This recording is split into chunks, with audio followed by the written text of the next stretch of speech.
It was just another lazy Sunday morning in our quiet little slice of suburbia, or so I thought. My wife, Liv, was curled up on our porch swing, savoring her lemon ginger tea, the steam curling up like a secret signal.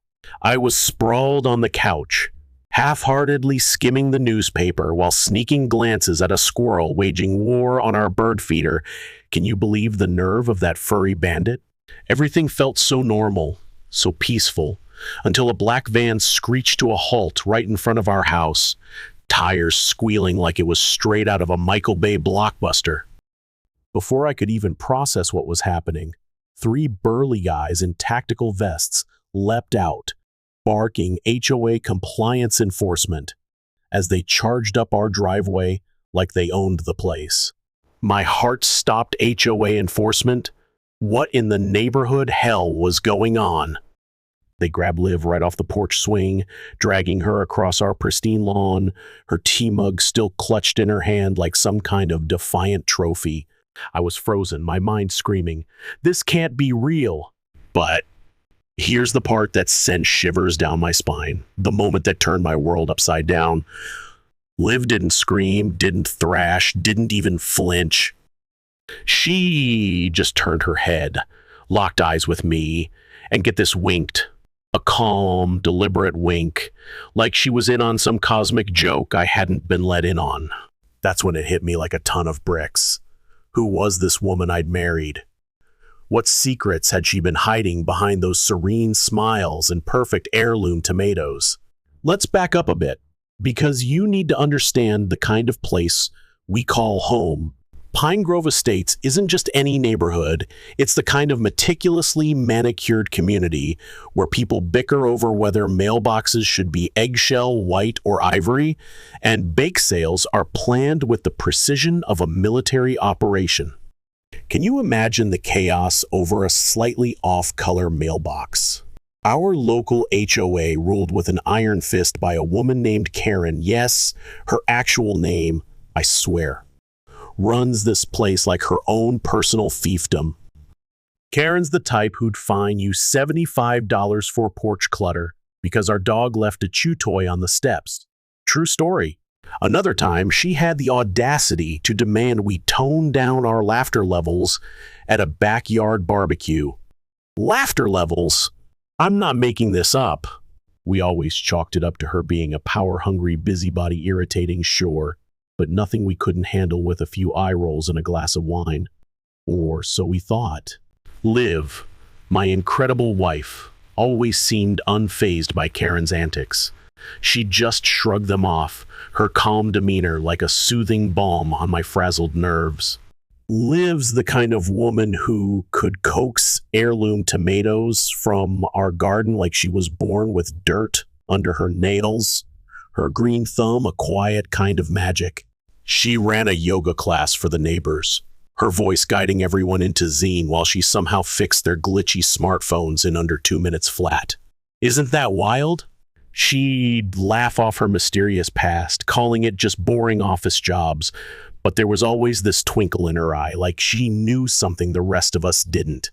Nothing rattled her, not a power outage, not a raccoon making off with her flip-flop, true story, and apparently not even being snatched off our porch by a bunch of rogue goons posing as HOA cops. How does someone stay that composed?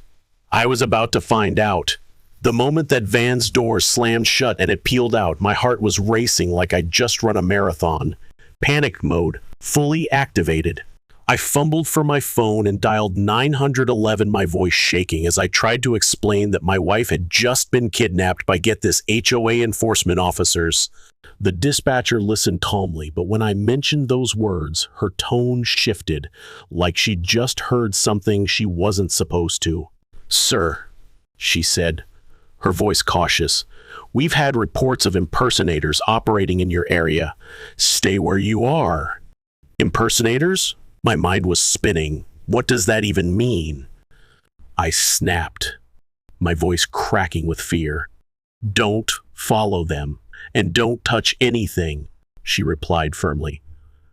"Officers are on the way." Officers? What kind of HOA hires muscle to kidnap people? I was sweating buckets, my mind replaying that chilling wink from Liv. It wasn't fear, it wasn't desperation, it was calculated, like she'd planned this all along. But why? Why would she let herself be taken?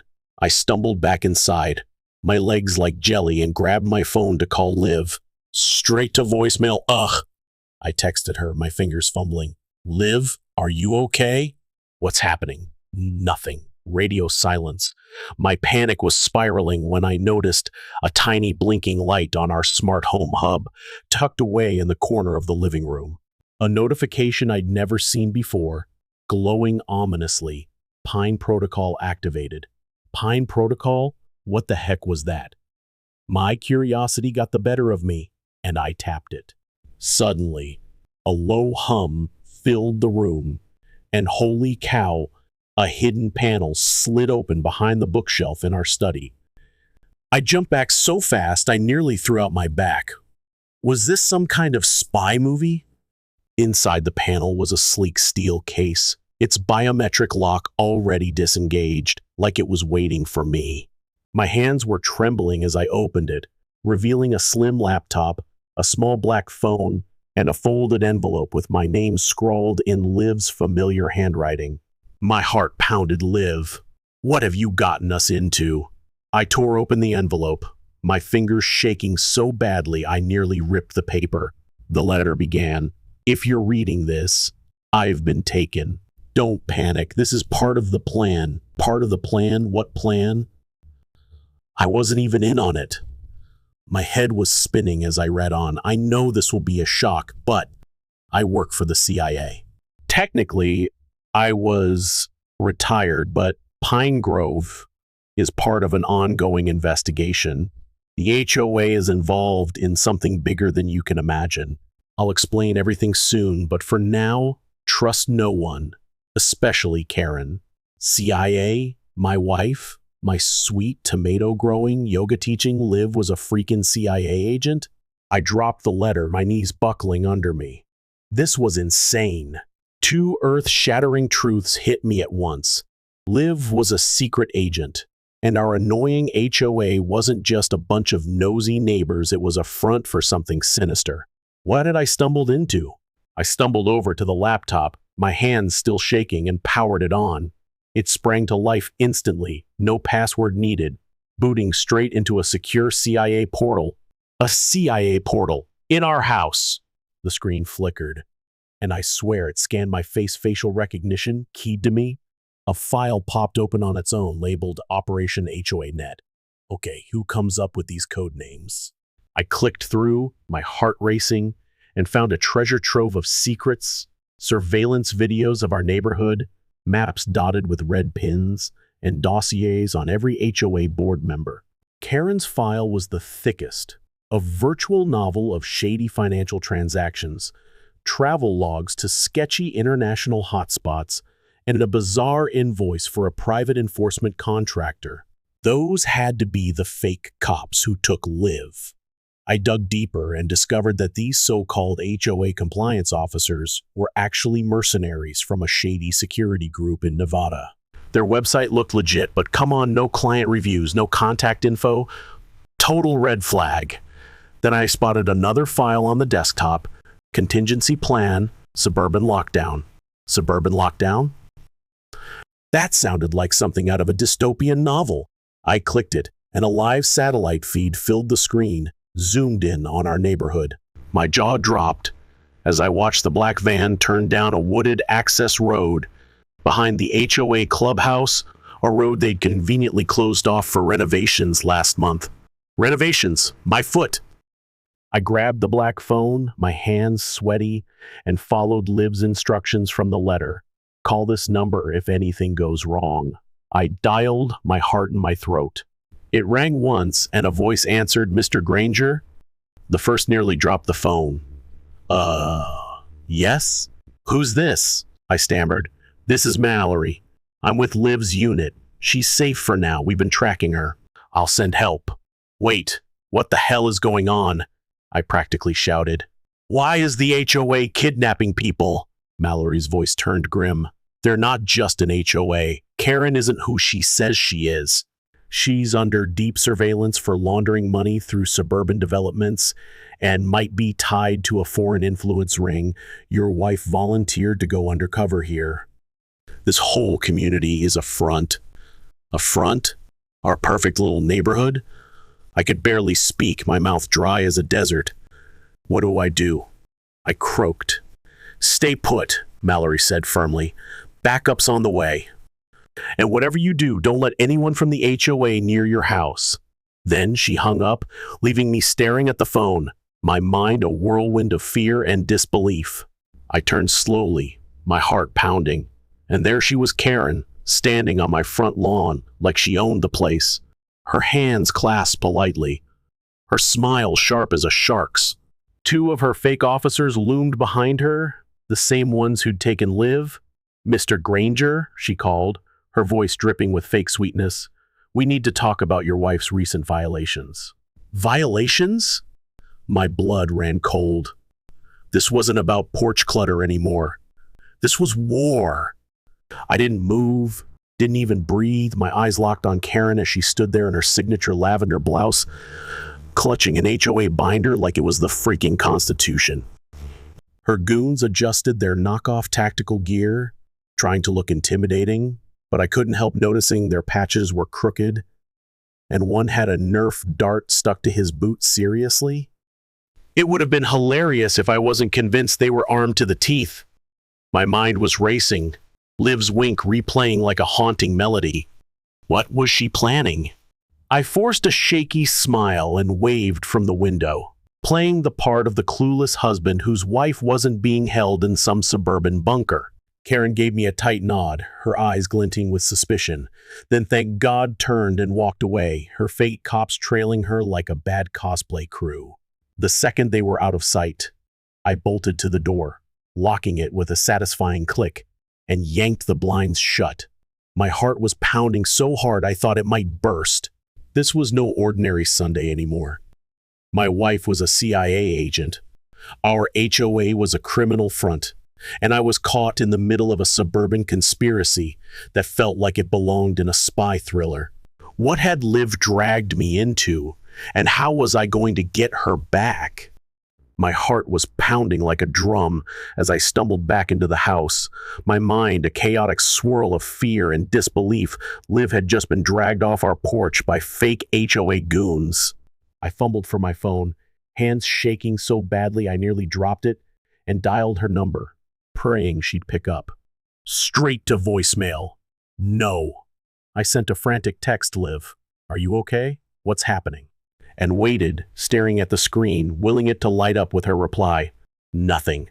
Absolute silence. My panic was spiraling out of control when my eyes caught a faint, eerie glow from the corner of our living room. A blinking notification on our smart home hub, one I'd never seen before, pulsed ominously. Pine Protocol activated. Pine Protocol? What the heck was that? My curiosity battled my fear as I reached out and tapped it. A low mechanical hum filled the air, and holy smokes, a hidden panel slid open behind the bookshelf in our study, smooth as something out of a spy thriller. I jumped back so fast, I swear I nearly threw my back out, my heart racing like I'd just run from a bear. Was this real life?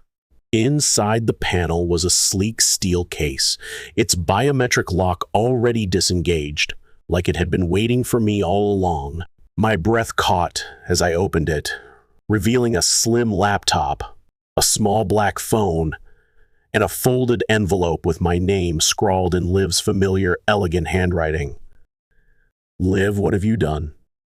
My hands were trembling like leaves in a storm as I grabbed the envelope, tearing it open with clumsy fingers.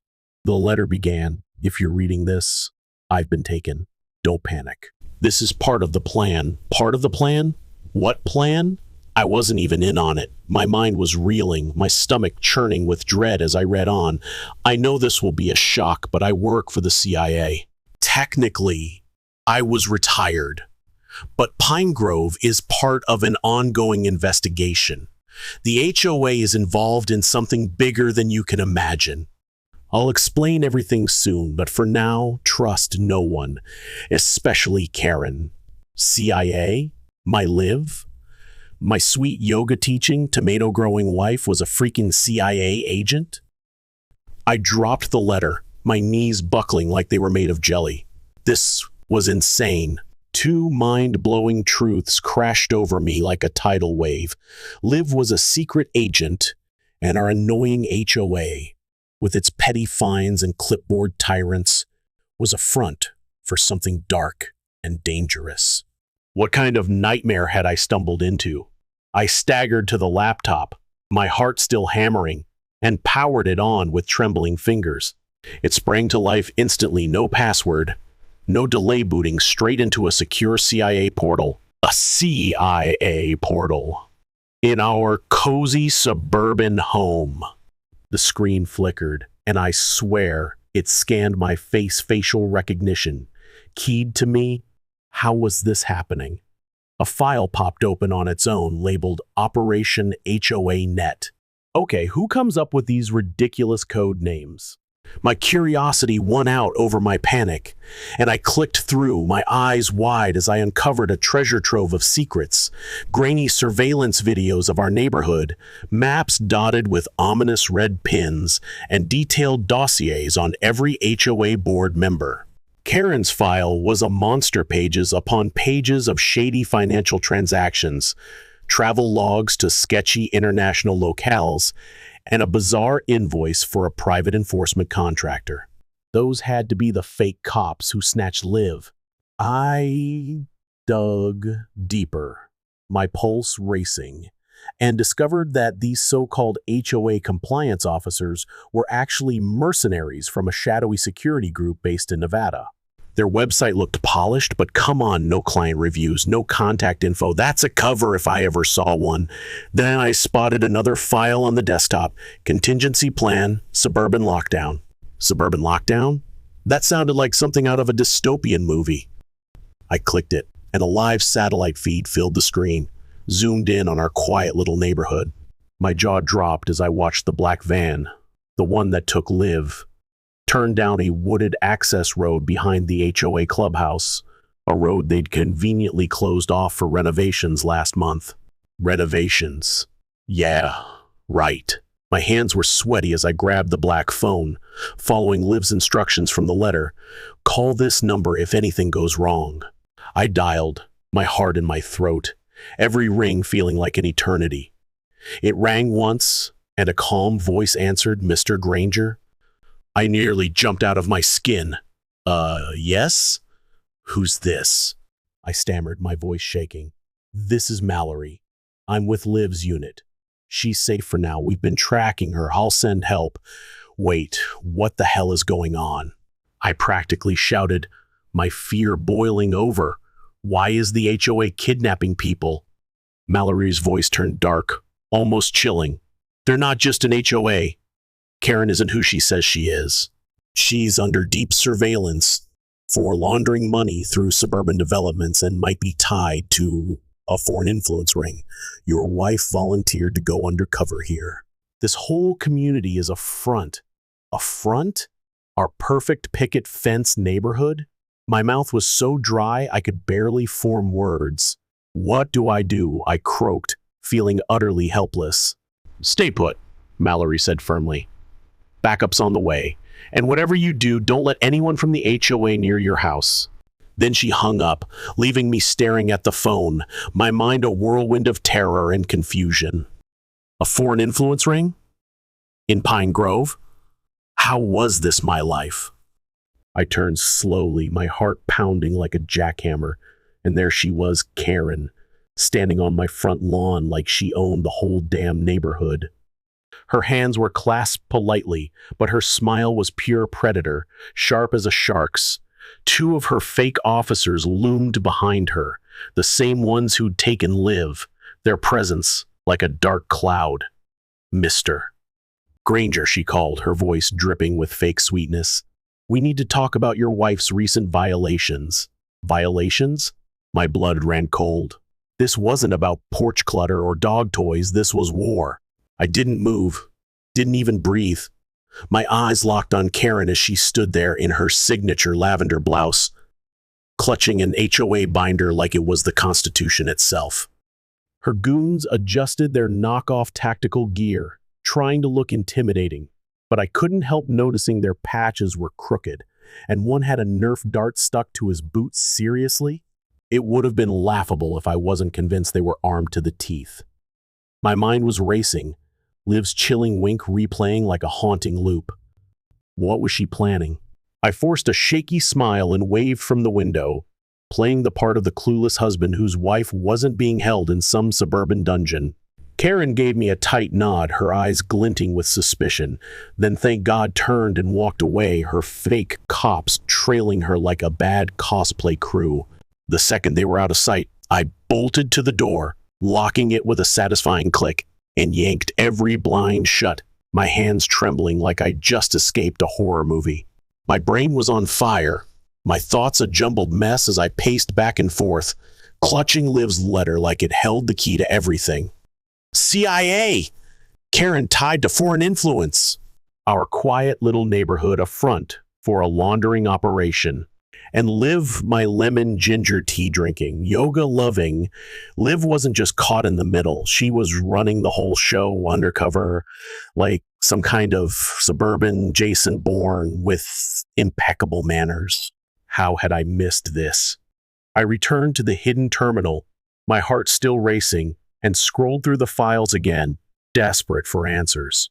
The Operation HOA net document laid out a chilling timeline. Liv had embedded herself in Pine Grove over a year ago, posing as a retired resident, but that retirement was clearly a lie. Her target was Karen, real name Karina Vov, born in Moldova, who'd entered the States on a student visa and stayed under a false identity.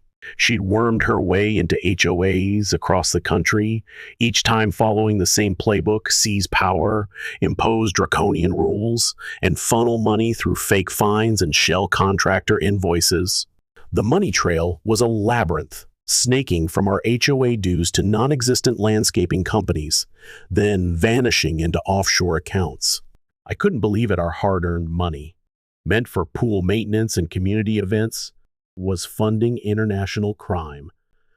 And I'd been whining about the pool not having enough umbrellas. What a fool I'd been. But what shook me to my core, what made my heart ache, was how perfectly Liv had kept this from me. We'd lived together for over a year, shared a bed, hosted movie nights with buttery popcorn, gone camping under the stars. She'd never slipped. Not once. That eerie calmness when they took her, that deliberate wink, it wasn't just bravery, it was absolute control. She knew exactly what she was doing, and I was just a bystander in her high-stakes game. How could she hide this from me? Did she not trust me?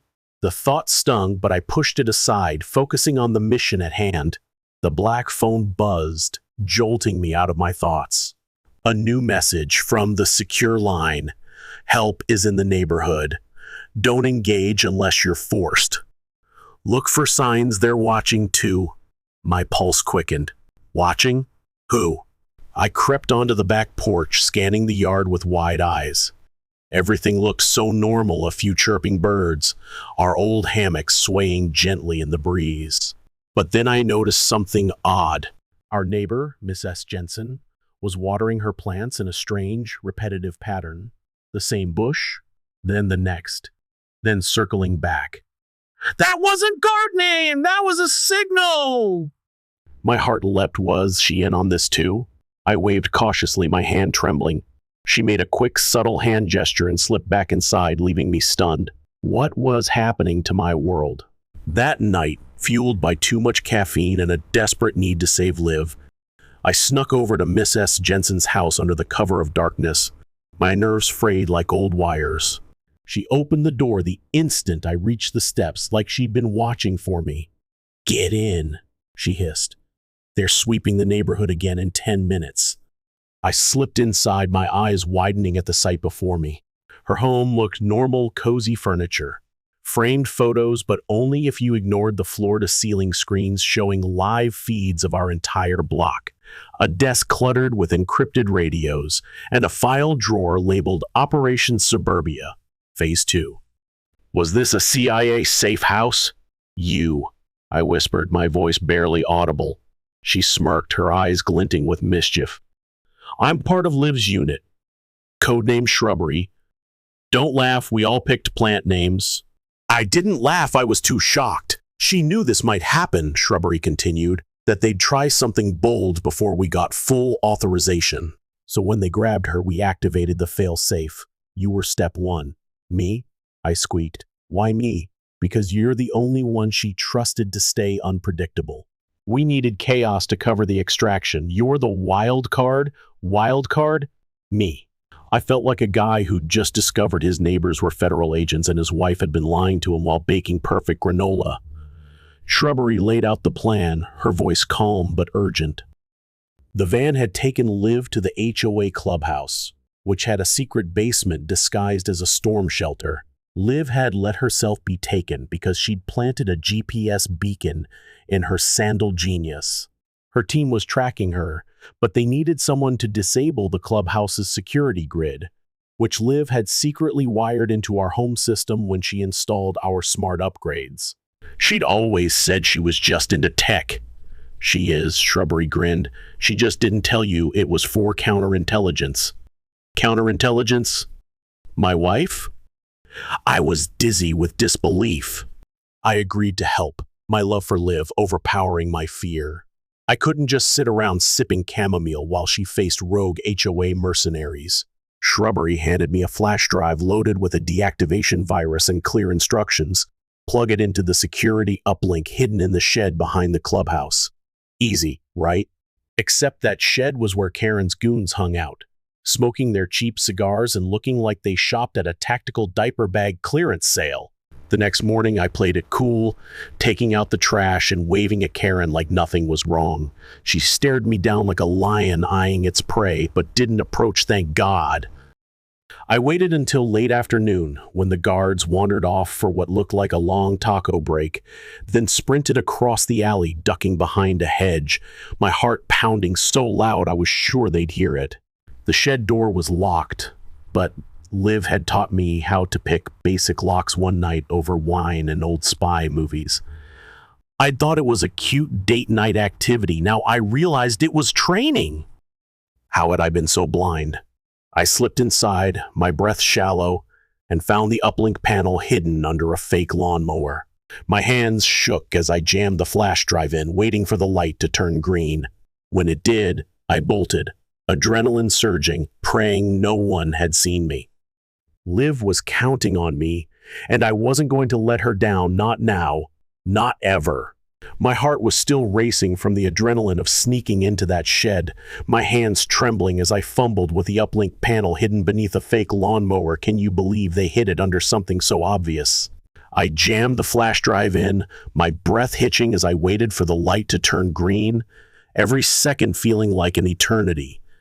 When it finally blinked, I bolted out of there like my life depended on it, my sneakers pounding against the dirt. No one saw me, or so I thought. I was practically vibrating with nervous energy, praying I'd pulled it off without a hitch. That night, as I sat in the dark, clutching that mysterious black phone, it buzzed with a new message, a voice recording from Liv, sent through the secure channel. Her voice, calm but warm, filled the silence. Nice work, babe. They're blind now. Extraction's coming soon. You did good, and I'm sorry I didn't tell you everything. I'll explain it all when I'm out, I promise. The message cut off with a crackle of static, leaving me staring at the phone, my heart swelling with a mix of relief and disbelief. Liv, my Liv, was CIA? Our quirky neighbor was a covert agent? The HOA was a front for international criminals? And somehow, I'd become a key player in this insane mission. It was surreal, like I'd stumbled into a spy novel, but fear was no longer gripping me. If those thugs thought dragging Liv off our porch would break her, they had no idea who they were messing with.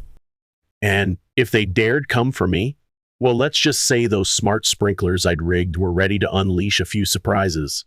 The next morning, I woke to a neighborhood that looked deceptively normal. Too normal.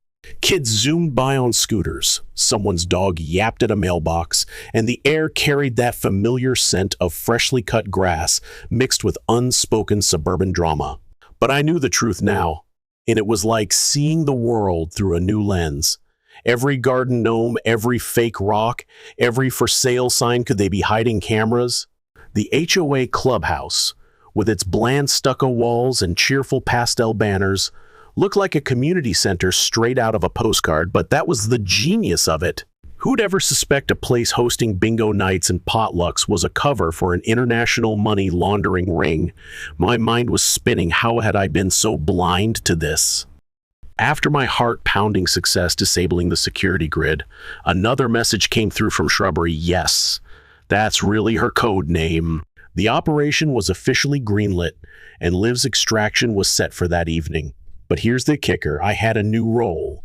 I was to rendezvous with a team of undercover agents' neighbors I'd written off as eccentric lawn enthusiasts and help coordinate from inside the clubhouse. Can you imagine? Me, a regular guy, teaming up with spies. Our mission was clear. We'd infiltrate the fake monthly HOA budget meeting, where Karen would likely be sifting through her shady invoices and laundering logs. Our job? Stall her long enough for Liv's team to breach the basement through a secret tunnel system they'd mapped out months ago. A secret tunnel? Under a yoga studio? Was I living in a James Bond movie? Even crazier was the realization that Liv, my brilliant, unflappable wife, had orchestrated this entire thing. I met the other agents at dawn in a garage disguised as a model train workshop. Talk about a cover. There was Bob, the grumpy old guy who always barked at kids to get off his lawn. Turns out he ran Black Ops in Berlin back in the day. Who knew? Then there was Priya, the bubbly dog walker who could speak 6 languages and hotwire anything with a fuse. Seriously, how cool is that? And George, our mailman, who Shrubbery revealed had been intercepting suspicious HOA letters for over a year. A mailman spy. The whole crew looked like they belonged in a quirky sitcom. Not a high-stakes CIA operation, but apparently they were lethal when it counted. I was the rookie, my nerves jangling like loose change, but they welcomed me with quiet nods and a warm muffin from George's thermos lunchbox. CIA muffins? Surprisingly delicious. We went over the plan one last time, my heart pounding with every word. I'd pose as a concerned homeowner storming into the meeting to protest a fake fine. Easy enough, right? Priya would sit beside me, her purse hiding a flash grenade disguised as a dog treat because, of course, spies use dog treats. Bob would man the control booth, monitoring internal comms like a hawk. George would stay outside, keeping eyes on the van we suspected was their getaway vehicle. Meanwhile, Liv's team would exploit the security grid blackout to slip through the underground passage and reach the basement where she was being held. The catch? We had exactly 12 minutes before the system's false power reset kicked in, restoring surveillance. 12 minutes. My stomach was in knots. Could we really pull this off? Walking into that clubhouse was like stepping into a lion's den. My palms were sweaty, my heart racing as Karen greeted everyone at the door, all smiles and pearls, her eyes scanning us like a TSA agent on high alert. When she spotted me, her smile widened, predatory, like a cat eyeing a mouse at brunch. She handed me a printed agenda so thick it could have doubled as a phone book. "Glad you're taking your civic duties seriously, Mr. Granger," she purred, her voice dripping with menace. I gritted my teeth, forcing a nod. "Just want to make sure my lawn doesn't spark international incidents," I shot back, hoping my sarcasm hid my nerves. She laughed, but her eyes narrowed. She knew something was up. My stomach churned. Was I giving myself away? The air inside the clubhouse was thick with tension, like the walls themselves were bracing for a raid. The meeting kicked off like every other fake HOA event, mind-numbingly boring, packed with jargon no one cared about, and PowerPoint slides that screamed, "We're hiding something." Karen droned on about water usage, fence paint uniformity, and a new beautification fee that sounded like another scam.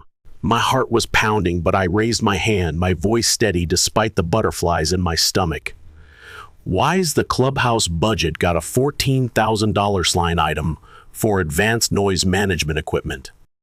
I asked, locking eyes with her. Her smile faltered just for a second.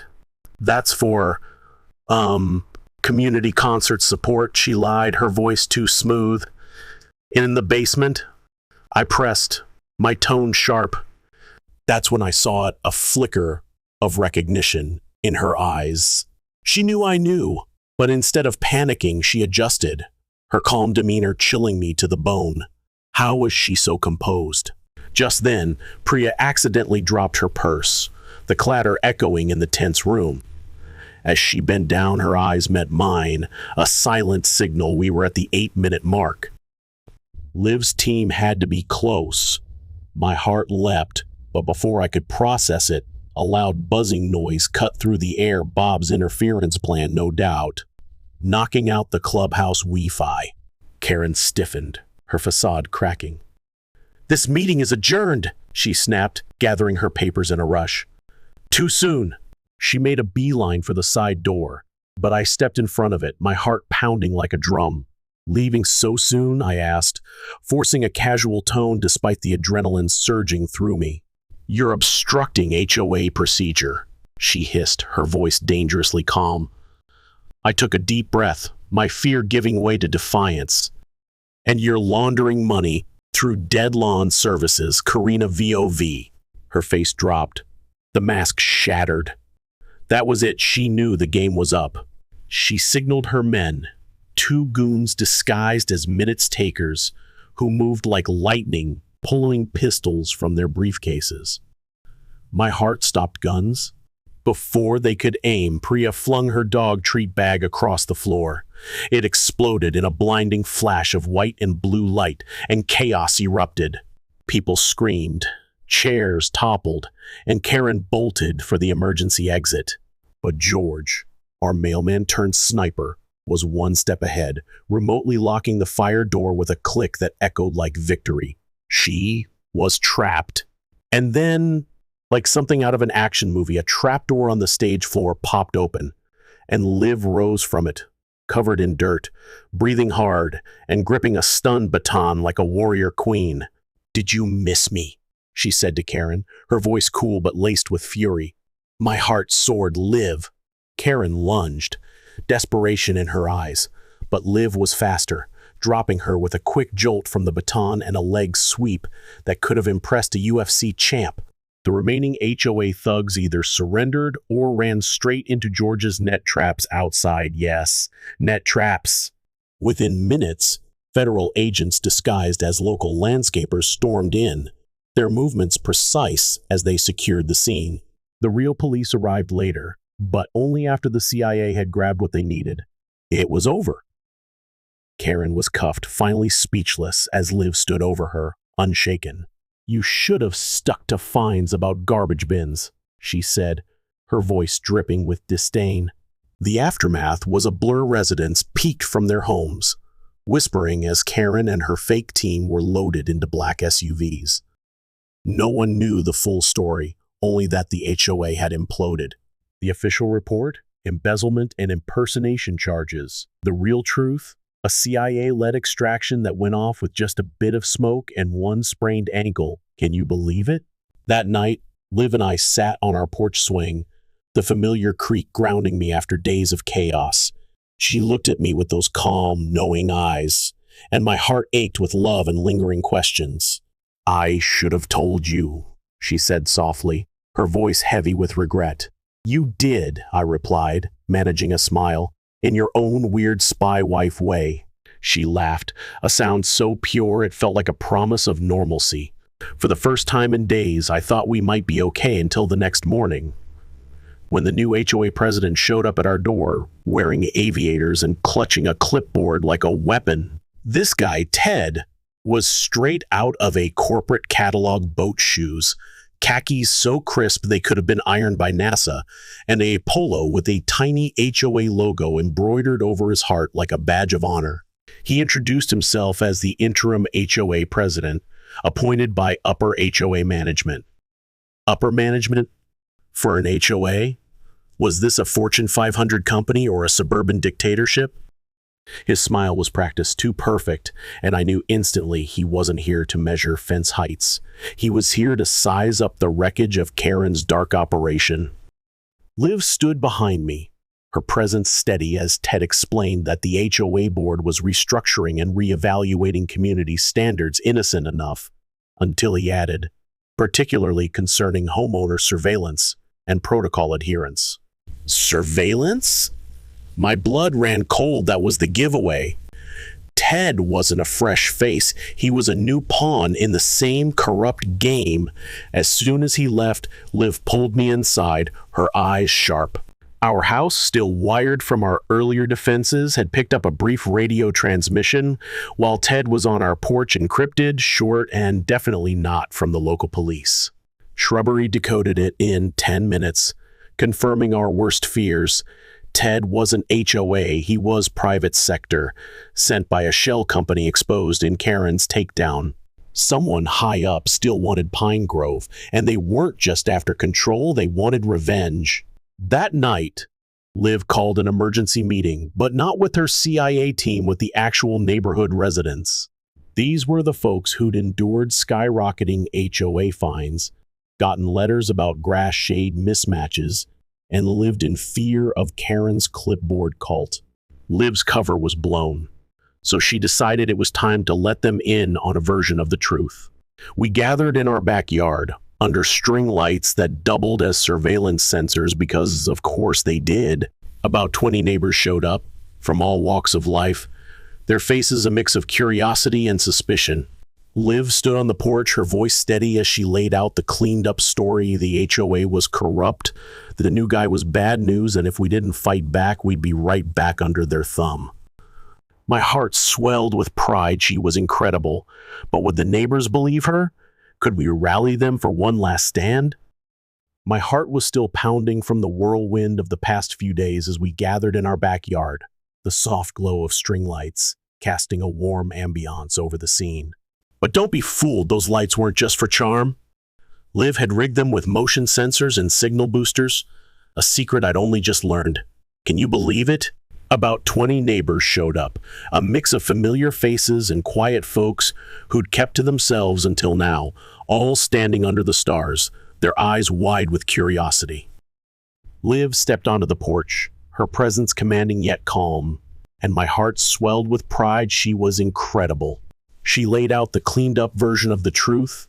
The HOA had been corrupted, this new guy Ted was bad news, and if we didn't fight back, we'd be right back under their thumb. Only worse. I braced myself for panic, for disbelief, but to my utter shock, they didn't crumble, they got mad. Old Mr. Davis, who once filed a complaint over a neighbor's birdhouse color, true story, stood up, his voice booming. I knew something was fishy the day Karen declared war on wind chimes. A woman in the back piped up. They fined me for painting my door a cheerful yellow. Called it aggressive optimism. Aggressive optimism? Are you kidding me? By the end of the night, the air was electric with defiance. These weren't just neighbors anymore. They were ready for a full-blown rebellion. My heart raced with hope. Could we really take down the HOA for good? The next day, we kicked off what Liv dubbed Phase 4, the home front uprising, and let me tell you, it was no ordinary neighborhood watch.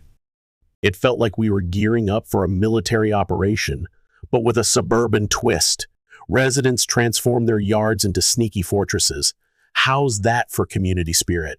One guy, a landscaper with a twinkle in his eye, brought in towering hedges that doubled as visual shields, blocking prying eyes.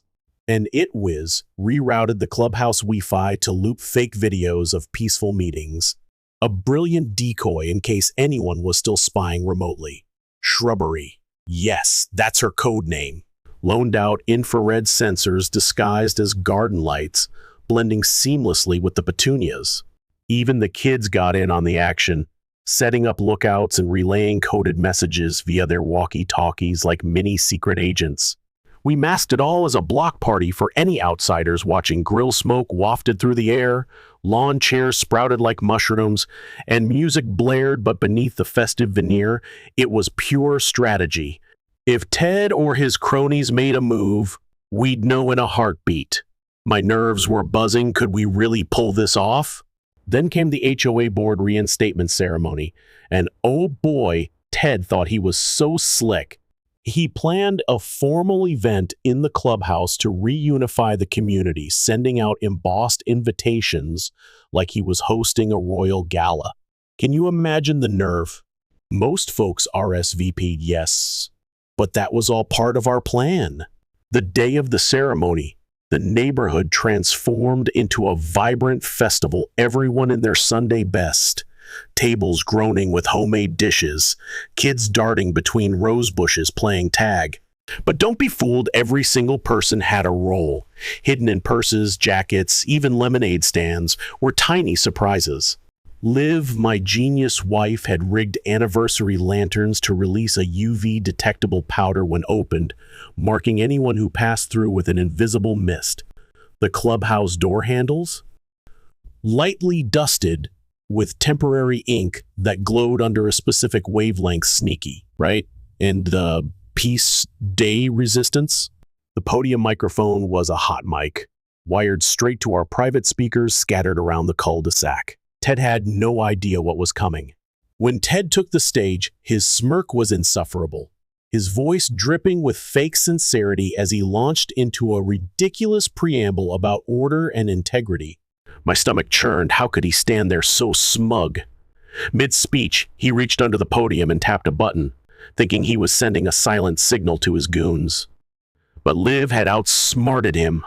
Instead of an alert, the sound system blared his own voice, recorded earlier, muttering, "Get ready to move on the targets if they don't comply." The room froze. Ted's face went pale as a ghost, his eyes wide with panic. He tried to laugh it off, stammering, "Just a prank." But it was too late. The truth was out. My heart leapt. "Gotcha, mister." Davis, bless his fiery spirit, stormed up and dumped a drink over Ted's fancy loafers, his face red with righteous anger. The crowd surged forward, phones out, questions flying like arrows. Ted panicked, his cool facade crumbling as he made a desperate run for it. That's when the flamingos struck. Okay, they didn't exactly explode, but those tacky pink plastic flamingos everyone thought were just kitschy decor, Liv had fitted them with motion sensors and dye canisters. When Ted sprinted down the path, they activated one by one, unleashing clouds of neon pink powder that coated him head to toe, turning him into a coughing, slipping, glittery mess like a suburban cotton candy disaster. He glowed under UV light like a radioactive jellyfish, his humiliation complete. His SUV peeled out of the parking lot before he could even reach the door, his driver halfway down the block as Ted, drenched in shame and dye, scrambled in. I couldn't stop laughing. Justice served. By nightfall, the footage was viral, spreading like wildfire across the internet. Liv and I watched it from our porch swing, sipping drinks as fireworks lit up the sky, the neighborhood erupting in celebration. Shrubbery swung by with a tray of snacks, her grin infectious. George waved from across the street, his mailman cap tilted proudly.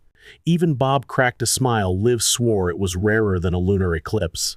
The HOA had fallen again. But this time, it wasn't just the CIA saving the day. The neighborhood did it themselves, and in all the chaos, Pine Grove started to feel like home again. My heart swelled. Had we really pulled this off? In the weeks after the Flamingo fiasco, life in Pine Grove settled into something almost normal, well, as normal as it gets when your neighbors once weaponized lawn ornaments and your wife bakes banana bread for CIA stakeouts. The pink powder washed off the sidewalks, though a few stubborn spots on the clubhouse still glowed faintly under UV light, a cheeky reminder of Ted's sprint through suburban justice. No one spoke of it openly, but you could feel it in the air, the way people smiled at each other, like we'd survived a wild adventure together and come out stronger. Even the squirrels strutted with extra swagger, like they knew the power had shifted. My heart warmed at the thought our little community had faced the impossible and won. Karen's trial kicked off 2 towns over, far from Pine Grove's quiet streets. The charges piled up like a brick wall: fraud, impersonation, illegal detainment, conspiracy, money laundering through fake landscaping companies, and get this, operating an unlicensed HOA militia. Who knew that was even a crime? The courtroom was packed daily, buzzing with journalists, legal experts, and a surprising number of HOA presidents from across the state, all there to watch one of their own crash and burn. Karen tried to play the victim, batting her eyes and spinning tails. But when the CIA dropped video footage of her barking orders to her fake officers, her defense crumbled faster than those dry sugar cookies she used to force on us at meetings. Her sentencing's still up in the air, but word is she's facing serious time in a white-collar prison, far from any committee or clipboard. Good riddance. Liv got a quiet promotion, no parade or fanfare, just a secure envelope slipped into our mailbox one evening. Inside, a new ID badge, a classified memo, and a note that read, "Excellent work. You're being reassigned, but not far." My heart skipped. What did that mean? She didn't say much, but I noticed a sleek new laptop and a secure briefcase arrive, which she stashed in the back of our linen closet like it was just another towel. She called it her soft landing back into fieldwork oversight, but we both knew better. Pine Grove wasn't a landing. It was a launch pad for whatever came next. My mind raced what new adventures awaited her. And me? Well, in a twist I never saw coming, I was voted in as the new HOA president. I didn't campaign for it, but after standing up to Karen and Ted, the community practically thrust the role into my hands. At first, I thought it was a prank. I scoured the bylaws for a hidden joke clause. But it was real. I accepted, but only on one condition. We'd rewrite the entire charter from scratch, starting with a rule banning HOA presidents from having private enforcement teams, tactical gear, or yes, flamingo surveillance privileges. That got a standing ovation at our first meeting, and my heart soared. Maybe I could do this. Our first act as a new HOA was to throw a real community event, not some sneaky surveillance scheme or fake budget meeting, but a genuine celebration we called Liberation Lawn Day. Everyone went all out, dragging out their wildest decorations: giant gnomes, inflatable dinosaurs, LED lights shaped like tacos. Someone even hung a disco ball in their tree. Talk about flair. We fired up the grills, set up games, and let the kids vote on the best decorated house. No fines, no rules, just pure, unfiltered suburban joy. The winner got a trophy shaped like a pink flamingo, now our neighborhood's hero. My heart swelled watching it all. Had we finally found peace? Liv observed the chaos with a quiet pride, her eyes twinkling with amusement. I caught her once, standing by the clubhouse, sipping her drink and smiling like she'd directed the whole show. She never took credit, letting the community believe Karen's downfall was a lucky break, or a long overdue reckoning. But a few of us shrubbery, George, Bob, and me, knew the truth. Liv had masterminded it all from her garden beds and porch swing. My love for her deepened. She was a force of nature. We even got a mysterious letter addressed to Liv, delivered in a plain white envelope with no return address. Inside, a single sentence: "Your neighborhood is now officially marked as neutral ground." No signature, no seal, but it meant everything. Pine Grove had become a rare safe haven, free from shadowy organizations, rogue HOA cops, or suburban warfare. My heart lifted. Had we really done the impossible? But, of course, peace never lasts forever.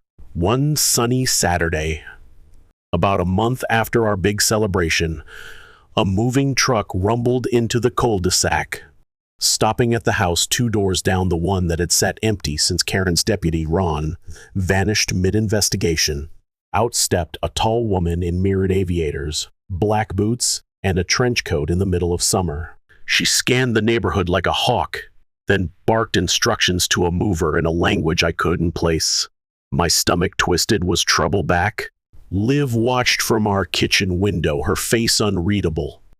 "Great," she muttered. "That's Belarusian." "Belarusian?" My eyes widened. "Just a coincidence?" I asked, half hoping. She shrugged, grabbing a lemon and zesting it like she hadn't just hinted at an Eastern Bloc spy moving in. "We'll see," she said, her tone casual. "Maybe she just likes cold weather fashion." I swallowed hard. Should I dig out the flamingos? Her smirk was pure Liv. "Not yet, but keep the porch swing camera on." And just like that, we were back in the game.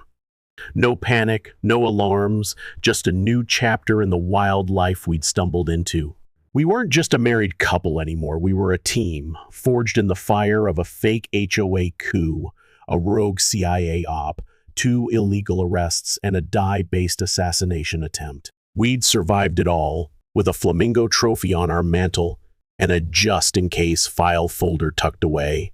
As we sat on our porch that evening, the swing creaking under us, watching the sun sink over a community finally at peace, kids playing, grills sizzling, lawn decorations blinking in chaotic harmony, we knew we were ready for whatever came next. Because you can mess with a lot of things, but you don't mess with our porch.